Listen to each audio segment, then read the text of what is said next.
வணக்கம், நான் உங்கள் ஸ்ரீ. ஒரு பானை வியாபாரி கழுதையின் மீது பானைகளை ஏற்றி சந்தைக்கு கொண்டு செல்றத வழக்கமாக வச்சிருந்தார். ஒரு நாள் கழுதை சொல்லுது, எனக்கு அதிக பாரமாக இருக்கு, என்னால் பானைகளை சுமந்துட்டு போக முடியலை அப்படின்னு போகிற வழியில் அது சொல்லுது. இதை கேட்டுட்டு அந்த வியாபாரி சொல்கிறாரு, சரி நீ ரொம்ப பாரமாக இருந்தால் நீ சில பானைகளை உடச்சிக்கோ அப்படின்னு சொல்கிறார். இதை கேட்டுட்டு மகிழ்ச்சி அடைந்து அது சில பானைகளை உடச்சிக்குது. இன்னும் கொஞ்சம் தூரம் போகிறப்ப எனக்கு ரொம்ப களைப்பாக இருக்குது, என்னால் சுமக்க முடியல, நான் இன்னும் கொஞ்சம் பானைகளை உடச்சிக்கிறேன் அப்படின்னு சொல்லவும், சரி நீ உடச்சிக்கோ அப்படின்னு சொல்கிறாரு. இப்படியே கொஞ்சம் தூரம் போக போக அது பாரமாக இருக்குன்னு சொல்லி அதுக்கிட்ட இருக்கிற மொத்த பானைகளையுமே அது உடச்சிருது. இதனால் வியாபாரிக்கு ஏமாற்றம் தான் மிஞ்சுது. அவரால் பானைகளை விற்பனை செய்யவும் முடியலை.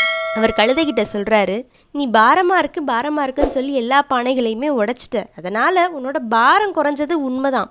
ஆனால் நீ எதற்காக இந்த பானைகளை சுமந்துட்டு வந்தாயோ அதற்கான இலக்கையே நீ இழந்து விட்டாயே அப்படின்னு சொல்கிறார். ஆக இதில் நம்ம என்ன தெரிஞ்சுக்கணும்னா, பிரச்சனைகளை குறைப்பதற்காக நாம் முக்கியமாக கருத வேண்டிய சில விஷயங்களை இழந்து விடக்கூடாது. அதற்கு பதிலாக பிரச்சனையை சமாளிக்க கற்றுக்கொள்ள வேண்டும்.